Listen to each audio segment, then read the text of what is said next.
এই মুহূৰ্তত অসমৰ প্ৰত্যেকগৰাকী জনতালৈ দিবলৈ ওলাইছো ডাঙৰ খবৰ। আজি হৈছে 2 অক্টোবৰ। আজি অসমৰ লাখ লাখ দুখীয়াসকললৈ কেইখনমান চৰকাৰী আঁচনিলৈ দিবলৈ ওলাইছো ডাঙৰ খবৰ।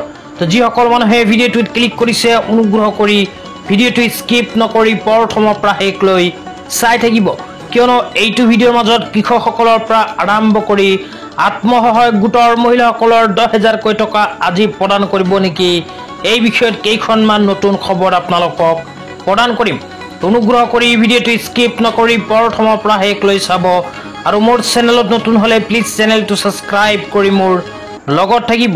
তো বলক ভিডিঅ'টো আৰম্ভ কৰি আজি প্ৰথমটো গুৰুত্বপূৰ্ণ খবৰ বিষয়ে বিস্তাৰিত জানি লওক। তো আজি প্ৰথমটো খবৰ হ'ল CMO আসামৰ ফালৰ পৰা প্ৰদান কৰা মুখ্যমন্ত্ৰী আত্মনিৰ্ভৰ অসম অভিযান আঁচনিলৈ। তো ইয়াতে এই বিষয়ত কি লিখা আছে বিতংভাৱে আপোনালোকক জনাই দিছোঁ। ইয়াতে লিখা আছে মুখ্যমন্ত্ৰী আত্মনিৰ্ভৰ অসম অভিযানৰ অন্তৰ্গত 25,238 গৰাকী নিৰ্বাচিত উদ্যোগীলৈ আৰ্থিক সাহায্যৰ 75,000 টকাৰ প্ৰথম কিস্তিৰ ধনৰাশি আজি মাননীয় মুখ্যমন্ত্ৰী ডক্টৰ হিমন্ত বিশ্ব শৰ্মাই গুৱাহাটীৰ এক অনুষ্ঠানযোগে প্ৰদান কৰে। প্ৰতিগৰাকী হিতাধিকাৰীক লাভ কৰা এই পুঁজি উচিতভাৱে ব্যৱহাৰ কৰি নিজকে আৰ্থিকভাৱে স্বাৱলম্বী কৰাৰ লগতে আন 10জনৰ বাবে আদৰ্শ হ'বলৈ মাননীয় মুখ্যমন্ত্ৰীয়ে আহ্বান জনায়। এই আঁচনিখনৰ জৰিয়তে অহা 2 বছৰৰ ভিতৰত 2 লাখ যোগ্য হিতাধিকাৰীক আত্মসংস্থাপনৰ সুযোগ দিয়াৰ লক্ষ্য লোৱা হৈছে বুলি মাননীয় মুখ্যমন্ত্ৰী ডাঙৰীয়াই উল্লেখ কৰে। মাননীয় মুখ্যমন্ত্ৰী ডাঙৰীয়াই কয় যে বিগত বৰ্ষত 23 ছেপ্টেম্বৰ আমি এই অভিযানৰ আৰম্ভণিৰ পিছত সেই বছৰে 8 ডিচেম্বৰ আনুষ্ঠানিকভাৱে এই অভিযানৰ আবেদন দাখিলৰ পৰ্টেল মুকলি কৰা হৈছিল। অহা 5 অক্টোবৰ তাৰিখে এই আঁচনিৰ পৰৱৰ্তী পৰ্যায়ত আবেদন কৰিব পৰাকৈ পৰ্টেল মুকলি কৰা হ'ব মাননীয় মুখ্যমন্ত্ৰী ডাঙৰীয়াই ব্যক্ত কৰে।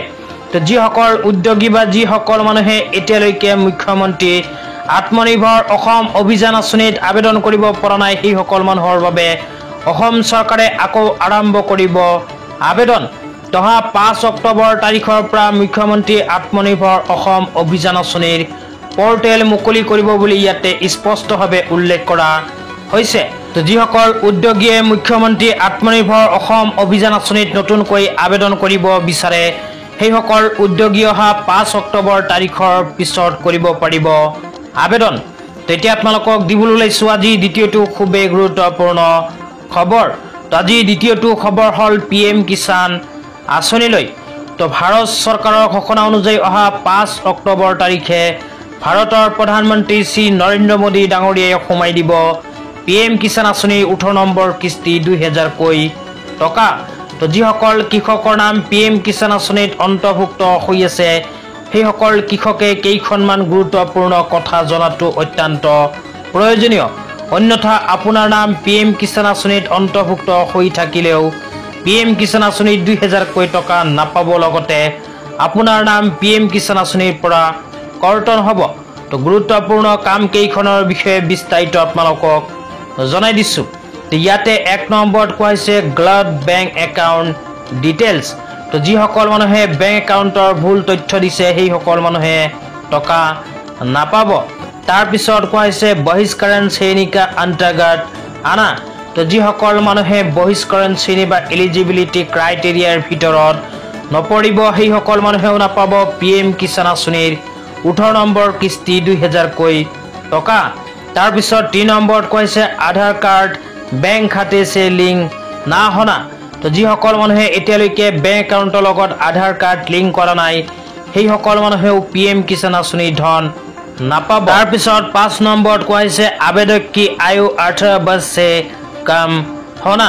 তো যিসকল মানুহে PM কিষাণ আঁচনিত আবেদন কৰিছে কিন্তু বয়স এতিয়ালৈকে 18 বছৰ সম্পূৰ্ণ হোৱা নাই সেইসকলেও নাপাব PM কিষাণ আঁচনিৰ 18 নম্বৰ কিস্তিৰ ধন। তাৰপিছত 6 নম্বৰত কোৱা হৈছে PM কিষাণ আঁচনিৰ eKYC। তো যিসকল মানুহে এতিয়ালৈকে PM কিষাণ আঁচনিৰ eKYC কৰা নাই সেইসকল মানুহেও নাপাব PM কিষাণ আঁচনিৰ 18 নম্বৰ কিস্তি 2,000কৈ টকা। তেতিয়া আপোনালোকক দিবলৈ ওলাইছোঁ আজি তৃতীয়টো খুবেই গুৰুত্বপূৰ্ণ খবৰ। অনুগ্ৰহ কৰি ভিডিঅ'টি স্কিপ নকৰি চাই থাকিব। তো আজি তৃতীয়টো গুৰুত্বপূৰ্ণ খবৰ হ'ল অৰুণোদয় আঁচনি আৰু ৰেচন কাৰ্ড লৈ। অৰুণোদয় আঁচনি আৰু ৰেচন কাৰ্ড লৈ এনেকৈ এখন আপডেট ইতিমধ্যে আমাৰ হাতত আহি পৰিছে। তো ইয়াতে কি লিখা আছে বিতংভাৱে পঢ়ি তাৰ পিছত বুজাই দিছোঁ। তো ইয়াতে লিখা আছে honourable chief minister doctor Himanta Biswa Sarma sir will organize the aspirant scheme of Assam government tomorrow. Arunodaya 3.0. The process of adding new beneficiaries of Arunodaya 3.0 and ration card will start virtually across Assam. Assam চৰকাৰে ইতিমধ্যে অসমত নতুনকৈ আৰম্ভ কৰিছে দুইখন আঁচনি। তো প্ৰথম আঁচনিখন হ'ল অৰুণোদয় 3.0 আঁচনি। তো দ্বিতীয় আঁচনিখন হ'ল ৰেচন কাৰ্ডৰ আবেদন। তো যিসকল মানুহে এতিয়ালৈকে ৰেচন কাৰ্ড পোৱা নাই সেই সকল মানুহৰ বাবে ইতিমধ্যে অসম চৰকাৰে আৰম্ভ কৰিছে ৰেচন কাৰ্ডৰ আবেদন। তো এই বিষয়ত ইয়াতে কি লিখা আছে বিতংভাৱে আপোনালোকক প্ৰথমে পঢ়ি শুনাই দিছোঁ। অনুগ্ৰহ কৰি ভিডিঅ'টি স্কিপ নকৰি চাই থাকিব। তো ইয়াতে লিখা আছে পৰিপুষ্ট সমাজৰ দিশে আন এক বলিষ্ঠ পদক্ষেপ। খাদ্য সুৰক্ষা আইনৰ অধীনত 19,92,167 গৰাকী নতুন হিতাধিকাৰীৰ সংযোজন প্ৰক্ৰিয়াৰ আনুষ্ঠানিক শুভ আৰম্ভ। তো ইতিমধ্যে অসম চৰকাৰে যোৱা 19 ছেপ্টেম্বৰ তাৰিখৰ পৰা আৰম্ভ কৰিছে ৰেচন কাৰ্ডৰ আবেদন। তো যিসকল মানুহে এতিয়ালৈকে ৰেচন কাৰ্ড পোৱা নাই সেইসকল মানুহে অহা 15 অক্টোবৰ তাৰিখৰ ভিতৰত কৰিব লাগিব ৰেচন কাৰ্ডৰ আবেদন। তো আপোনালোকে যদি ৰেচন কাৰ্ডৰ আবেদন কৰিব বিচাৰে তেন্তে আপোনাৰ নিয়াৰেষ্ট যিখন ৰেচন দোকানী আছে তাৰ লগত গৈ যোগাযোগ কৰিব পাৰে। তাৰপিছত আপোনালোকক অৰুণোদয় 3.0 আঁচনিলৈ কি আপডেট আহিছে সেয়াও বিতংভাৱে জনাই আছোঁ। অনুগ্ৰহ কৰি ভিডিঅ'টি স্কিপ নকৰি চাই থাকিব। অৰুণোদয় 3.0 আঁচনিৰ ইয়াতে কোৱা হৈছে ৰাজ্যজুৰি অৰুণোদয় 3.0 শুভ আৰম্ভণি 19 ছেপ্টেম্বৰ 2024।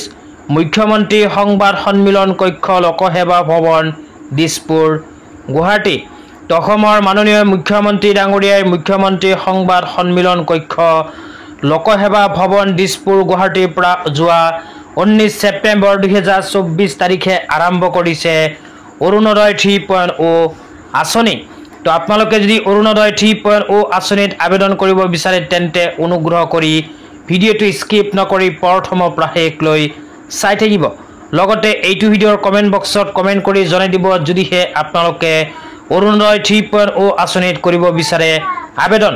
তেন্তে ইয়াৰ নেক্সট ভিডিঅ'ত আপোনালোকক জনাই দিম যে অৰুণোদয় 3.0 আঁচনিত আবেদন কৰাৰ সময়ত কি কি প্ৰমাণ পত্ৰৰ প্ৰয়োজন হ'ব, লগতে অৰুণোদয় 3.0 আঁচনিৰ আবেদন ফৰ্ম ক'ত পাব আৰু ক'ত গৈ জমা দিব লাগিব। তো সবিশেষ আপোনালোকক ইয়াৰ নেক্সট ভিডিঅ'ত জনাই দিবলৈ চেষ্টা কৰিম। তো যিসকল মানুহে মোৰ চেনেলত নতুনকৈ ভিজিট কৰিছে সেইসকল মানুহক ৰিকুৱেষ্ট কৰিছোঁ অনুগ্ৰহ কৰি চেনেলটো ছাবস্ক্ৰাইব কৰি মোৰ লগত থাকিব। তেতিয়া আপোনালোকক প্ৰদান কৰিম আজি পঞ্চমটো খুবেই গুৰুত্বপূৰ্ণ খবৰ।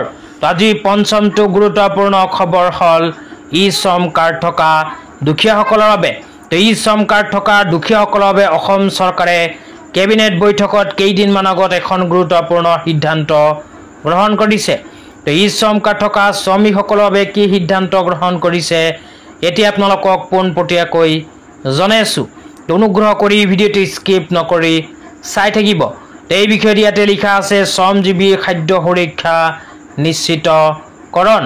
ই শ্ৰম পৰ্টেলত অসমৰ প্ৰায় 12 লাখ প্ৰব্ৰজনকাৰী তথা অসংগঠিত খণ্ডৰ শ্ৰমিকৰ নাম পঞ্জীয়ন কৰা হৈছে। তাৰপিছত কোৱা হৈছে যাৰ ভিতৰত 6 লাখ লোকে ৰেচন কাৰ্ড লাভ কৰিছে। বাকী 6 লাখ যোগ্য বিবেচিত লোকে খাদ্য সুৰক্ষাৰ সুবিধা লাভ কৰিব পৰাটো নিশ্চিত কৰিবলৈ কেবিনেটে ৰেচন কাৰ্ড অনুমোদন প্ৰদান কৰিছে। এই সুবিধা পাবলৈ শ্ৰমিকসকল এপ্ৰিল 2023ৰ আগতে ই শ্ৰম পৰ্টেলত পঞ্জীয়ন কৰা হ'ব লাগিব আৰু ৰেচন কাৰ্ড প্ৰাপ্ত কৰাৰ বাবে অন্যান্য যোগ্যতা চৰ্তাৱলী পূৰণ কৰিব লাগিব। তো যিসকল অসংগঠিত খণ্ড শ্ৰমিকসকলে 2023 চনৰ এপ্ৰিল মাহৰ পূৰ্বে ই শ্ৰম কাৰ্ড বনাইছে সেইসকল শ্ৰমিকে যদি এতিয়ালৈকে ৰেচন কাৰ্ড পোৱা নাই তেন্তে সেইসকল শ্ৰমিকক অসম চৰকাৰে প্ৰদান কৰিব ৰেচন কাৰ্ড। এই বিষয়ত অসম চৰকাৰে কেবিনেট বৈঠকত গুৰুত্বপূৰ্ণ সিদ্ধান্ত গ্ৰহণ কৰিছে। তো আপোনালোকৰ যদি ই শ্ৰম কাৰ্ড আছে কিন্তু ৰেচন কাৰ্ড পোৱা নাই তেন্তে এইটো ভিডিঅ'ৰ কমেণ্ট বক্সত কমেণ্ট কৰি জনাই দিব। তেতিয়া আপোনালোকক দিবলৈ ওলাইছোঁ আজি 6 নম্বৰটো খুবেই গুৰুত্বপূৰ্ণ খবৰ। তো অনুগ্ৰহ কৰি ভিডিঅ'টো স্কিপ নকৰি চাই থাকিব। আজি 6 নম্বৰ গুৰুত্বপূৰ্ণ খবৰ হ'ল আত্মসহায়ক গোটৰ মহিলাসকলৰ বাবে। তো আত্মসহায়ক গোটৰ মহিলাসকলক এইটো ভিডিঅ'ৰ মাজত জনাই দিম যে আজি আত্মসহায়ক গোটৰ মহিলাসকলৰ বেংক একাউণ্টত 10,000কৈ টকা সোমাব নেকি। তো অনুগ্ৰহ কৰি ভিডিঅ'টো স্কিপ নকৰি চাই থাকিব। তো বহুতে হয়তো ইউটিউবত ভিডিঅ' বনাই আছে যে আত্মসহায়ক গোটৰ মহিলাৰ বেংক একাউণ্টত আজি 10,000কৈ টকা সোমাই যাব বা কালি 10,000কৈ টকা সোমাই যাব। তো এনেকুৱা ধৰণৰ ভিডিঅ' যদি আপোনালোকে চাইছে তেন্তে সেইবোৰ বিশ্বাস কৰাৰ প্ৰয়োজন নাই, কিয়নো অসম চৰকাৰৰ ফালৰ পৰা এতিয়ালৈকে আত্মসহায়ক গোটৰ মহিলাসকলক 10,000কৈ টকা প্ৰদানৰ কোনো নিৰ্দিষ্ট ডেট প্ৰকাশ কৰা নাই। তো যেতিয়াই কোনো নিৰ্দিষ্ট ডেট প্ৰকাশ কৰিব লগে লগে ভিডিঅ' বনাই আপোনালোকক মোৰ চেনেলৰ সহায়ত জনাই দিম। তো গতিকে ভিডিঅ'টো ইমানখিনিলৈকে চাইছে যদি অনুগ্ৰহ কৰি চেনেলটো ছাবস্ক্ৰাইব কৰি মোৰ লগত থাকিব। তো আজি ইমানেই, ধন্যবাদ।